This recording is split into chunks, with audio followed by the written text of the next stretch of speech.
तो गाइस आज हम जानने वाले हैं कुछ राज, ऐसे राज जो आपको बिल्कुल भी नहीं पता, वो भी कार्टून्स और एनिमे, आपके और मेरे फेवरेट कार्टून्स के राज। भाई इस वीडियो में आने वाला बहुत ही ज्यादा मजा है। हेडफोन उठा के पहन ले और भाई पॉपकॉर्न शॉपकॉर्न जो भी लेके आना ले आओ, क्योंकि भाई इस वीडियो में बहुत ही ज्यादा मजा आने वाला है। हम पहले भी dark secrets of anime cartoons के 2-3 पार्ट्स या 2-3 एपिसोड बना चुके हैं। तो गाइस अगर आपने वो नहीं देखे तो वो जाके देखें, लाजमी देखें, मजा आ जाएगा आपको। अभी चलते हैं इस वीडियो की तरफ। और भाई का जोश नेक्स्ट लेवल पे दिख रहा होगा आपको, और शर्ट वही पुरानी है क्योंकि पैसे नहीं है हमारे पास, इनको बताने नहीं किसी को। अभी चलते हैं आज की वीडियो की तरफ। तो I hope you will enjoy the video.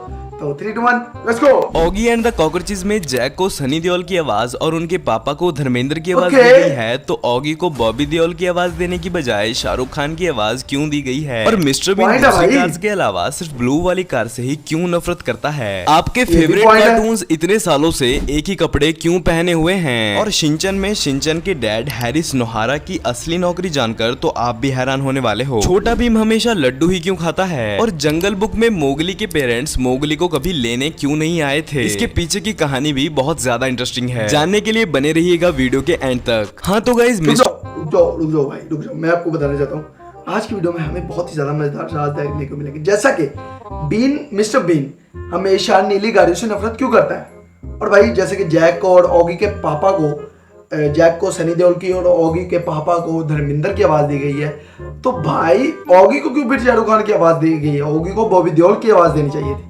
शायद क्रिएटर से कुछ गलती हो गई है, मुझे लगता है। सॉरी क्रिएटर गलती नहीं करते भी हैं, पता नहीं क्या कहूंगा मैं। तो भाई सारे किस्से और सारे राजों से पर्दा उठने वाला है इस वीडियो में। तो गाइस चलो।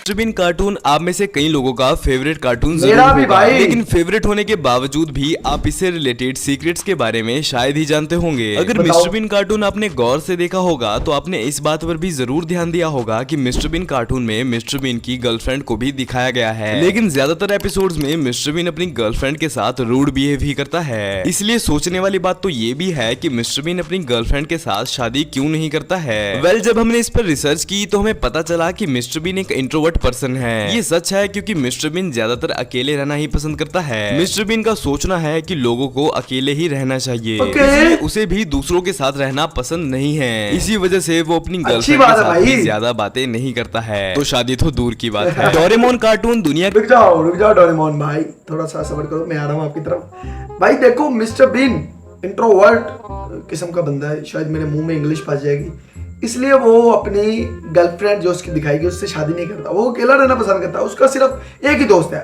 वो टेडी, और हमारा भी एक ही दोस्त है, पिंकू महाशय। ठीक है, ये हमारा दोस्त है, बेस्ट फ्रेंड है, हमारी दान है, हमारी दिल है, हमारे गुर्दा फेफड़ा जो भी कहें सब कुछ यही है। तो गाइस अकेले रहना हमें भी पसंद है, आप भी अकेले रहा करें, मजे करें, क्योंकि भाई ऐसे दोस्त बड़ी मुश्किल से मिलते हैं। टेंशन ना लो, किसी दिन पिंकू की आवाज सुनाऊंगा आपको, कानों में जैसी सुरीली आवाज आएगी ना, देख के हैरान हो जाओगे। अभी चलता हूँ आगे डोरेमोन की तरफ। के सबसे ज्यादा फेमस कार्टून्स में से एक है क्योंकि इसे पसंद करने वाले लोग बहुत ज्यादा हैं। लेकिन डोरेमोन को देखने वाले लोगों का ज्यादातर क्वेश्चन यही रहता है कि नोबिता के पूरे स्कूल में सिर्फ एक ही टीचर क्यों है, और वो एक ही टीचर सारे सब्जेक्ट्स अकेले कैसे पढ़ा लेता है। इसे जानने के लिए आपको पहले ये जानना पड़ेगा कि जापान में 5 से 11 साल के सभी बच्चों को एलिमेंट्री स्कूल में पढ़ाया जाता है, जहाँ पर हर एक एलिमेंट्री स्कूल में सिर्फ एक टीचर को ही रखा जाता है और वो अकेला टीचर ही सारे सब्जेक्ट्स पढ़ाता है। इसलिए नोबिता भी एलिमेंट्री स्कूल में ही पढ़ता है। जंगल बुक पूरे इंडिया का इकलौता। रुक जाओ यार, नोबिता एलिमेंट्री स्कूल में, मुझे आज पता चला। और भाई जापान में एक टीचर होता है एलिमेंट्री स्कूल का। आई थिंक सो मुझे जापान जाना चाहिए, क्योंकि एलिमेंट्री स्कूल तक की पढ़ाई मैं भी करा सकता हूँ। मैं बड़ा अच्छा ज़हीन बच्चा हूँ, और हाँ मैं ये भी पता चलता है। अब चलते हैं आगे मोगली की तरफ।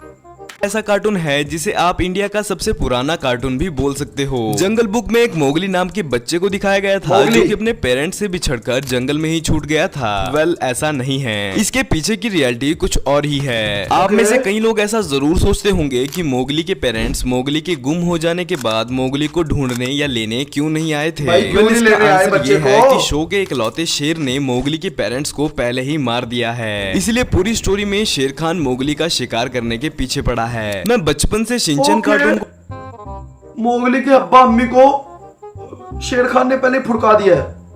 शेर खान अच्छा नहीं किया, मेरे हाथ ना लग जाओ, मैं चपेड़े मारूंगा तुझे। तो भाई बड़ा दुख हुआ, ठीक है, बड़ा ही अफसोस है। मुझे नहीं पता था कि मोगली के अब्बा अम्मी को शेर खान पहले ही निपटा चुके हैं और हड्डियां भी चबा चुके हैं। बट मोगली शेर खान को सही सबक सिखाता है। अब चलता हूँ आगे शिनचैन की तरफ। देखो ऐसे राज कहीं और जानने को मिलेंगे नहीं ना, मैं बताता हूँ आपको, मैं दिखाता हूँ आपको ऐसी वीडियोस, तो चैनल को सब्सक्राइब कर लें। अभी चलते हैं शिनचैन पर। आए मेरा फेवरेट, आपका फेवरेट। तो देखता आया हूँ, लेकिन मेरे मन में शिनचैन को लेकर हमेशा एक क्वेश्चन रहा है कि शिनचैन के डैड हैरी स्नोहारा असल में काम क्या करते हैं। आपने भी शिनचैन में हैरी को बताओ ऑफिस भाई, जाते हमें तो भी जरूर बताओ। देखा होगा, लेकिन उनकी असली जॉब के बारे में तो आप भी नहीं जानते होंगे, लेकिन आज जान जाओगे। दरअसल अगर आप इससे रिलेटेड कुछ गूगल पर सर्च करोगे तो आपको What पता job चलेगा Hiroshi कि Nahara हैरी स्नोहारा do? फुताबा शोजी नाम की कंपनी में कैकरीचो नाम की जॉब करते हैं। कैकरीचो ये का क्या मतलब भाई? होता है कि हैरी उस कंपनी में लो लेवल मैनेजर हैं, इसलिए वो ज्यादा पैसे कमाने के लिए लेट नाइट तक ओवर टाइम भी करते हैं। और Okay. मजे की बात तो ये है कि ये फुताबा शोजी नाम की कंपनी रियल में भी टोक्यो शहर में एग्जिस्ट करती है। ये तो आप Okay. जानते ही हैं कि छोटा भीम कार्टून लो,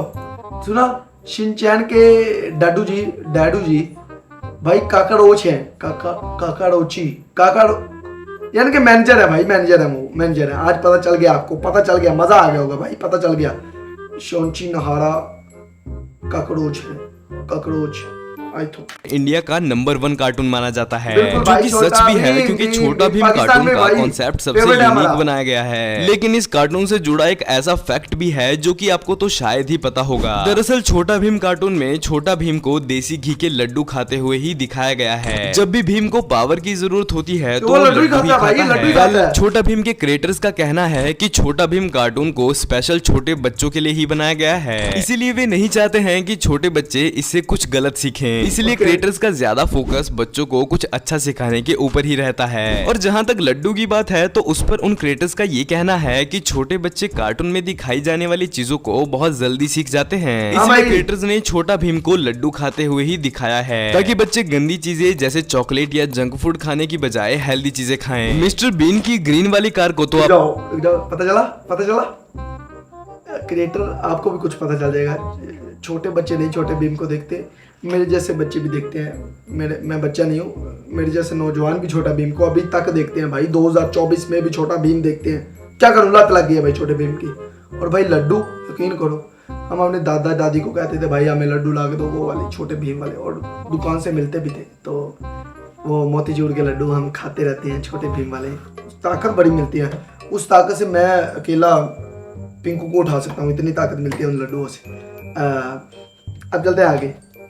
आपने जरूर देखा होगा, जो कि रियल में भी एग्जिस्ट करती है। लेकिन इस कार्टून में इसके अलावा एक और कार को भी दिखाया गया है, नीली कार। जिसके 3 टायर्स हैं और ये एक ब्लू कलर की वैन है। लेकिन क्या आपने कभी इस बात पर भी ध्यान दिया है कि मिस्टर बीन सिर्फ इसी कार से नफरत क्यों करता है? हाँ भाई, और हर सिर्फ बार इसी इसी को कार को ठोकता है टक्कर मिस्टर क्यों बीन। मारता है? हर इसके बार पीछे ठोकता है की इसको। असली वजह के बारे में मिस्टर बीन के डायरेक्टर्स ने खुद बताया है। दरअसल मिस्टर बीन को पर्सनली 3 टायर्स वाली कार पसंद नहीं है, इसलिए मिस्टर Okay. बीन जब भी इस कार को कहीं देखता है तो वो गुस्से में उसको आकर ठोक इसे डालता हर है। बार ठोक देता है। लेकिन कुछ लोगों का ये भी कहना है कि ब्लू वाली वैन सिर्फ कॉमेडी के लिए कार्टून में ऐड की गई है। लेकिन इन सब से हटकर सोचने वाली बात तो ये भी है कि उस ब्लू वाली वैन में आखिर होता कौन है। दरअसल कुछ थ्योरीज के अकॉर्डिंग उस वैन में मिस्टर बीन की गर्लफ्रेंड होती है। लेकिन Okay. एक एपिसोड में इस कार के अंदर की क्लिप्स भी दिखाई गई थी, जिसमें किसी आदमी के हाथों को स्टीयरिंग पर दिखाया गया था। इस पर आपका क्या कहना है कमेंट में जरूर गर्लफ्रेंड नहीं बताइएगा। है, कोई आपने आदमी आज होता है तक जितने भाई। भी कार्टून्स देखे होंगे उन सब की एक चीज जरूर कॉमन होगी, और वो है कपड़े। दरअसल हाँ, दुनिया सब में आज कार्टून तक के जितने same भी कपड़े, कार्टून्स same। और एनिमे बनाए गए हैं उन सभी के कपड़े शुरू से लेकर अब तक एक बार भी Same ही चेंज होते हैं भाई। नहीं हुए हैं, जो कि एक बहुत बड़ी बात है। दरअसल इसके पीछे का रीजन काफी ज्यादा इंटरेस्टिंग है। वो इसीलिए क्योंकि पहले के टाइम में कार्टून्स कैरेक्टर्स को हाथों से ही मैनुअली डिजाइन किया जाता था, जिसमें क्रिएटर्स को बहुत ज्यादा टाइम लग जाता था। इसीलिए वे हर एक कार्टून कैरेक्टर के एक ही कपड़े बनाया करते थे, क्योंकि हर बार नए ताकि कपड़े ड्रॉ उनको करने की time- वजह से time ना लगे, क्रिएटर्स time का बचे। और ज्यादा टाइम वेस्ट हो सकता था। आगे, क्या आपने देखो, कभी आपका भाई सोचा genius है है। कि टॉम एंड जेरी कार्टून आपका भाई जीनियस है, मैंने कहा था ना आपका भाई जीनियस है, तो वीडियो देखा करो।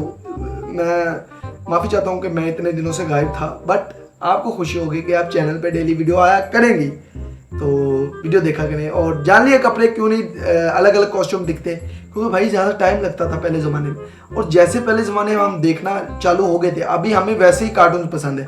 अगर वो नीले पीले और किसी तरह के कपड़े पहनेंगे तो आई डोंट थिंक सो कि मैं देखूंगा, यानी कि छोटा भीम नीली धोती पहनेगा तो मैं नहीं देखने वाला, सीधी बात है। क्रिएटर तो उसकी धोती ऑरेंज ही रहनी चाहिए, ये बात समझ लो। अब चलते हैं टॉम एंड जेरी पे। में सिर्फ एक ही चूहे यानी जेरी को ही घर में क्यों दिखाया गया है और टॉम भी सिर्फ जेरी के पीछे ही क्यों पड़ा रहता है। टॉम घर में मौजूद दूसरे चूहों को भी तो पकड़ सकता है। वेल अगर आपने इस वीडियो का पार्ट 1 देखा होगा तो आपको पता होगा कि टॉम एंड जेरी दुश्मन नहीं बल्कि दोस्त हैं। इसलिए इसके अकॉर्डिंग वे दोनों किसी दूसरे चूहे या बिल्ली को घर में आने ही नहीं देते हैं, क्योंकि दोनों को एक दूसरे को ही परेशान करना पसंद है और वे नहीं चाहते हैं कि उनकी दोस्ती के बीच कोई दूसरा चूहा आए। क्या आपने कभी पिंक पैंथर नाम के कार्टून को देखा है? वेल पिंक पैंथर मेरा तो एक टाइम पर फेवरेट कार्टून भी रह चुका है। वो इसलिए क्योंकि पिंक पैंथर में बिना किसी वॉइस के भी सिर्फ फनी कंटेंट ही दिखाया जाता था। लेकिन पिंक पैंथर को देखने वाले लोगों के लिए तो उनका सारा बचपन एक झूठ में ही गुजरा है। वो इसलिए क्योंकि मेरे जैसे पिंक पैंथर के मैक्सिमम व्यूअर्स उसके सबसे बड़े सीक्रेट्स के बारे में तो जानते ही नहीं थे। वो ये है कि पिंक पैंथर का नाम इस अजीब से दिखने वाली बिल्ली के ऊपर नहीं रखा गया है, बल्कि एक डायमंड यानी हीरे के ऊपर रखा गया है। दरअसल पिंक पैंथर मूवी एक हीरे के ऊपर ही बनाई गई है जिसका नाम पिंक पैंथर डायमंड है। क्या आपने कभी ऑगी एंड द कॉकरोचेस रुको भाई, क्या दिखा गए तुम कि जो पिंक कलर का पैंथर है वो उसका नाम वो पिंक पैंथर की वजह से नहीं, वो किसी हीरे की वजह से रखा गया है। मुझे मार दो भाई, ऐसे राज मत बताया करो कि दिल टूट जाए। हम वाकई सारा बचपन झूठ में जीते रहे भाई कि पिंक पैंथर पिंक कलर के पैंथर को कहा जाता है, बट वो पिंक पैंथर पिंक कलर के हीरे को कहा जाता है। व्हाट कि इस यूनिक बात को भी नोटिस किया है। देखिए ऑगी एंड द कॉकरोचेस में वैसे तो सभी कैरेक्टर्स पूरे दिन बिना कपड़ों के ही घूमते रहते हैं, लेकिन नहाने के टाइम पर वे कपड़े पहन लेते हैं। वे बिना कपड़ों के तो बिल्कुल नहीं शर्माते हैं, लेकिन जब वे अंडर गारमेंट्स पहन लेते हैं तो वे हद से ज्यादा शर्माने लगते हैं। इसके पीछे का रीजन इतना भी ज्यादा नोटिस करने लायक तो है नहीं, लेकिन अगर फिर भी इसे नोटिस किया जाए तो इस चीज को भी फनी कॉमेडी के लिए ही कार्टून में डाला गया है। चलिए अब आपको ये बताते हैं कि ऑगी को शाहरुख खान की आवाज क्यों दी गई है। दरअसल टेक्निकली देखा जाए तो ऑगी को शाहरुख खान की बजाय बॉबी देओल की आवाज देनी चाहिए थी, क्योंकि ऑगी के भाई जैक को सनी देओल की आवाज और ऑगी के पापा को धर्मेंद्र की आवाज दी गई है। सरप्राइज है, मैं हूँ पापा, मैं बताता हूँ। मैंने यहाँ इस दुनिया का खोला है। ओए हाथ तो मिला, तक तो हाथ तो मिलो। क्योंकि ये हमसे कुछ छुपा रहा है। सच्ची कितना प्यारा है। वेल पहले ऑगी को बॉबी देओल की आवाज देने का फैसला ही लिया गया था, लेकिन बॉबी देओल की कोई यूनिक वॉइस ना होने के कारण उनकी जगह शाहरुख खान की आवाज ऑगी को दी गई, क्योंकि बॉबी देओल की मिमिक्री बहुत कम लोग करते हैं, जिस वजह से लोगों को उनकी डबिंग वॉइस में इतना ज्यादा इंटरेस्ट भी नहीं है। दूसरी तरफ शाहरुख खान दूसरे देशों में भी फेमस है, इसलिए ऑगी को उन्हीं की आवाज दी गई है। अगर आपने इस वीडियो का पार्ट 1 नहीं देखा है तो उसे जरूर देख लीजिएगा। तो गाइस आई होप आपको सारे राज, सारे सीक्रेट और सारे डार्क सीक्रेट जान के मजा आया। तो भाई मैंने दिल से, गुर्दों से, फेफड़ों से, सारे जिस्म के पार्ट से मिलाकर ये वीडियो बनाई है और ये वीडियो का लिंक डिस्क्रिप्शन में मिल जाएगा। और ऐसी मजेदार सी वीडियो देखने के लिए मेरे चैनल को सब्सक्राइब कर लें। मिलता हूँ किसी नई वीडियो में किसी नए टॉपिक के साथ। तो बाय। आप जानना चाहते हैं कि पिंकू की आवाज कैसी है? ये भी एक राज है, तो जुड़े रहे मेरे चैनल के साथ। कभी ना कभी तो बता दूंगा आपको कि पिंकू की आवाज कैसी है, और बता दूंगा यार। बाय।